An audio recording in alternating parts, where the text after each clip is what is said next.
Hello students, इससे पहले वाले टॉपिक में हम लोगों ने डायनेमिक्स में रेडियल और ट्रांसवर्स वेलोसिटी और एक्सेलरेशन के बारे में डिस्कस किया था।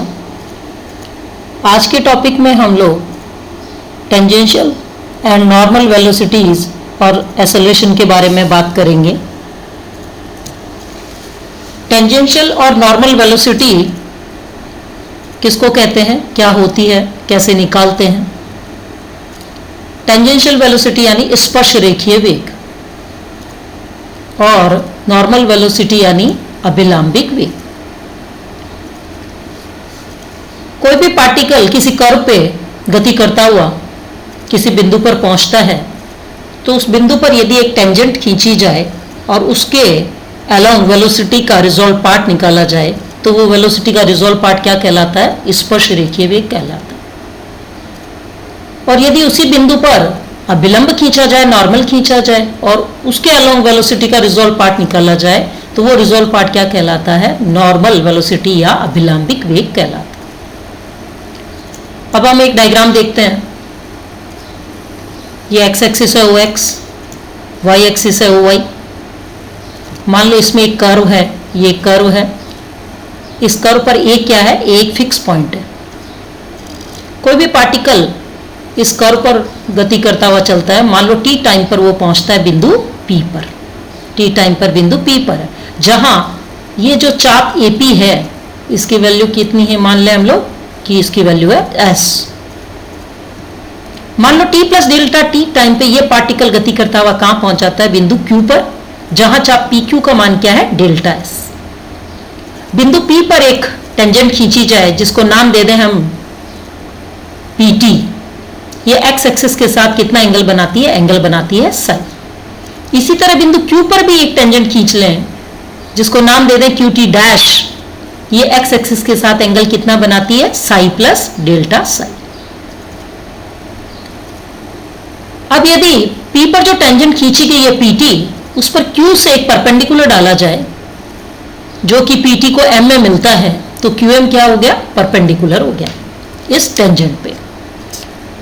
अब इस डायग्राम में इस ट्रायंगल के बारे में देखें और थोड़ी बात करें तो इस ट्रायंगल QPM को देखें।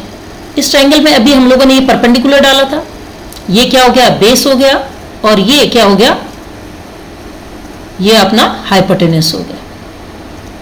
यदि इस ट्रायंगल में अपने को कॉस थीटा और साइन थीटा की बात करें, निकालना हो, यानी कॉस और साइन के रेशियोज निकालने हो, तो ये क्या है अपने पास, परपेंडिकुलर है। तो साइन का रेशियो क्या हो जाएगा, QM upon PQ, QM upon PQ, यानी परपेंडिकुलर अपॉन हाइपोटेनस। और कॉस का रेशियो किसके बराबर हो जाएगा, बेस अपॉन हाइपोटेनस, यानी PM अपॉन PQ। तो P पर टेंजेंशियल वेलोसिटी किसके बराबर होगी, P पर टेंजेंशियल वेलोसिटी निकालें तो वेलोसिटी क्या होती है, rate of change of displacement के बराबर होती है, rate of change of displacement. तो limit delta t tends to 0, delta t time में P पर स्पर्श रेखा के अनुदिश विस्थापन कितना है, यानी स्पर्श रेखा के अनुदिश विस्थापन कितना है अपॉन डेल्टा t। तो स्पर्श रेखा के अनुदिश विस्थापन अभी हम लोगों ने देखा था डायग्राम में, कितना था, PM। तो PM upon delta t। PM क्या था, उस ट्रायंगल का क्या था, PM उस ट्रायंगल का बेस था। तो क्या हो जाएगा, ये किसके बराबर हो जाएगा, जीवा PQ इंटू कॉस QPM के बराबर हो जाएगा अपॉन डेल्टा t। अब क्या करें कि डेल्टा S का यहाँ मल्टीप्लाई भी कर दें डेल्टा S को और डिवाइड भी कर दें। तो जीवा PQ के नीचे ले लें डेल्टा S को, delta S upon delta t और कॉस QPM। अब यदि limit delta t tends to 0, delta t tends to 0 का मतलब क्या हुआ, Q टेंड्स टू P, तब ये जो जीवा का रेशियो है ये किसके बराबर हो जाएगा, ये जीवा का रेशियो की वैल्यू कितनी आ जाएगी, 1 बराबर। और del S upon del t क्या हो जाएगा, कंप्लीट पार्शियल जो है वो कंप्लीट डेरिवेटिव में आ जाएगा ds अपॉन dt। और कॉस QPM हम जानते हैं कॉस 0 की वैल्यू कितनी होती है, 1। तो लिमिट लेते ही ये एंगल कितना हो गया, 0 होने की वजह से ये 1 हो गया। तो ये वैल्यू कितनी आ गई, स्पर्श रेखीय वेग की ds अपॉन dt। ds अपॉन dt का मतलब क्या हुआ, s का फर्स्ट डेरिवेटिव s डॉट, तो p पर स्पर्श रेखीय वेग कितना आ गया, s डॉट यानी ds अपॉन dt। अब यदि p के अंदर की ओर एक अभिलंब हो तब डेल्टा t टाइम में pn के समांतर विस्थापन क्या हो जाएगा, mq हो जाएगा, mq हो जाएगा। तो p पर नॉर्मल वेलोसिटी क्या होगी, अभिलंबिक वेग क्या होगा, limit delta t tends to 0 mq upon delta t। mq क्या था, उस ट्रायंगल का अभी हम लोगों ने डिस्कस किया, mq क्या था, परपेंडिकुलर था। तो परपेंडिकुलर की वैल्यू क्या हो जाएगी, परपेंडिकुलर की वैल्यू हो जाएगी हाइपोटेनस इंटू साइन का एंगल, तो जीवा pq into sine qpm upon delta t। वही जैसा अभी हम लोगों ने ऊपर किया उसी तरह क्या करें, डेल्टा s को डिवाइड भी करें और मल्टीप्लाई भी करें, तो जीवा pq upon delta s upon delta t into sine qpm। अब लिमिट लेंगे तो limit delta t tends to 0 का मतलब क्या होगा, q tends to p, q tends to p का मतलब क्या हुआ कि जीवा pq अपॉन डेल्टा s की वैल्यू तो आ गई 1 और ये पार्शियल कंप्लीट में कन्वर्ट हो जाएगा डेरिवेटिव में, परंतु साइन 0 इक्वल टू क्या होता है, 0। इसका मतलब ये कंप्लीट टर्म किस में कन्वर्ट हो जाएगी, 0 में कन्वर्ट हो जाएगी। तो p पर अभिलंबिक वेग क्या बन जाएगा, 0 बन जाएगा। तो p पर अभिलंबिक वेग क्या आ गया, p पर अभिलंबिक वेग 0 आ गया, अतः स्पर्श रेखीय वेग बन गया ds अपॉन dt और अभिलंबिक वेग क्या बन गया, 0 बन गया। अब हम लोग डिस्कस करेंगे एक्सेलरेशन के बारे में, त्वरण के बारे में। तो स्पर्श रेखीय और अभिलंबिक त्वरण, त्वरण क्या होता है, वेग में परिवर्तन की दर ही त्वरण कहलाता है, यानी rate of change of velocity is acceleration. तो अभी हम लोगों ने वेलोसिटी निकाली थी, स्पर्श रेखीय वेग निकाला, अभिलंबिक वेग निकाला, अब हम वेग के बाद त्वरण निकालेंगे। इस डायग्राम को देखें, इस डायग्राम में इस कर्व पे, ये जो कर्व है इस कर्व पे ए क्या है, एक फिक्स पॉइंट है, टी टाइम पे पार्टिकल पहुंच जाता है बिंदु P पर और t plus delta T time में पार्टिकल पहुंच जाता है बिंदु Q पर। मान लें कि P और Q पर जो पार्टिकल के वेलोसिटी है, P पर वेलोसिटी है v और Q पर वेलोसिटी है v plus delta v। P और Q पर जो हम लोगों ने टेंजेंट खींची है, ये टेंजेंट x एक्सिस से एंगल कितना बनाती है, साई, और Q पर खींची गई टेंजेंट QT डैश एंगल बनाती है साई प्लस डेल्टा साई। तो इन दोनों टेंजेंट के बीच का एंगल क्या होगा, ये एंगल साई है, ये एंगल क्या होगा 180 minus psi plus del psi. तो ट्रायंगल का तीसरा एंगल कितना बन जाएगा, डेल साई। तो वर्टिकली अपोजिट एंगल क्या होता है, इक्वल होता है, इसलिए ये एंगल भी कितना हो गया, डेल साई। तो स्पर्श रेखाओं के बीच का कोण कितना आ गया, ट्रिग्नोमेट्री से ये कितना आ गया, डेल साई आ गया। अब डेल्टा टी टाइम में टीपी के अनुदिश वेग में परिवर्तन कितना हुआ, टीपी का मतलब क्या हुआ, पी पर खींची गई स्पर्श रेखा, इसकी दिशा में, स्पर्श रेखा की दिशा में ही तो स्पर्श रेखीय त्वरण बनेगा। तो हम लोग क्या करें, टीपी के अनुदिश वेग में परिवर्तन निकालें, तो इक्वल टू क्यू पर टीपी के अनुदिश वेग माइनस पी पर टीपी के अनुदिश वेग। क्यू पर टीपी के अनुदिश वेग, क्यू पर वेग कितना है, v प्लस डेल्टा वी। इसको रिजोल्व करें इस डायरेक्शन में, तो एंगल कितना रोटेट कर रहे हैं, ये एंगल रोटेट कर रहा है डेल्टा साई, इसलिए क्या बन गया, v plus delta we cos delta Sai. Minus p पर टीपी के अनुदिश वेग क्या है, स्मॉल v, तो ये कितना आ गया, स्मॉल v। तो v plus delta we cos psi का, v plus delta we into क्या था, कॉस डेल्टा साई।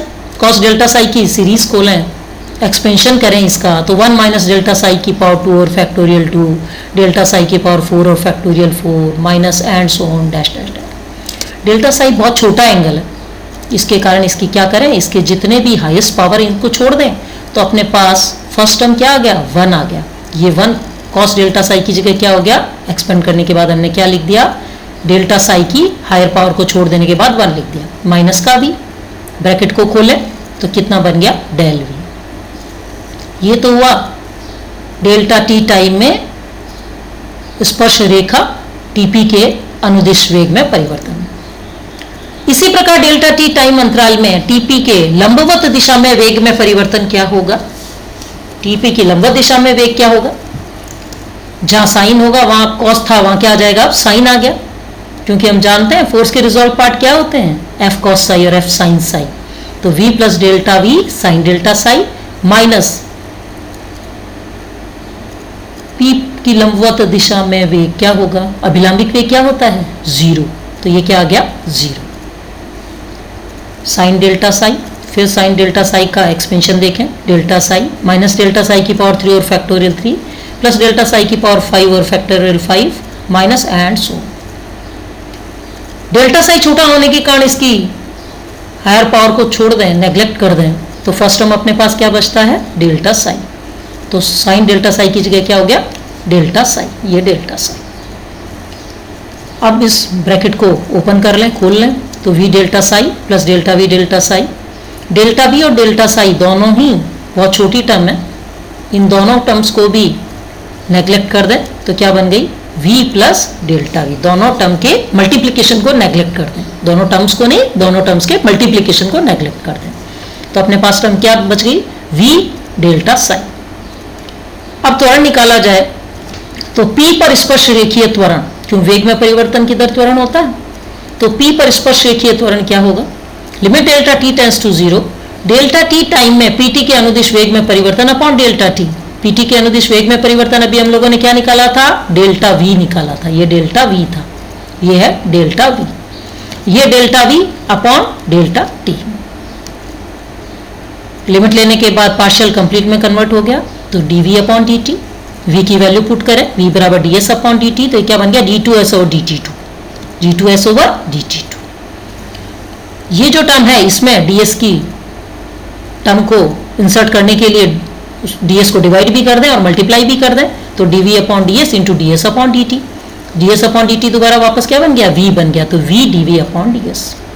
तो स्पर्श रेखीय त्वरण को किस फॉर्म में लिखा जा सकता है, dv अपॉन dt, एक फॉर्म ये हो गई, दूसरा फॉर्म d2s अपॉन dt2 और तीसरा फॉर्म क्या हो गया, v dv अपॉन ds।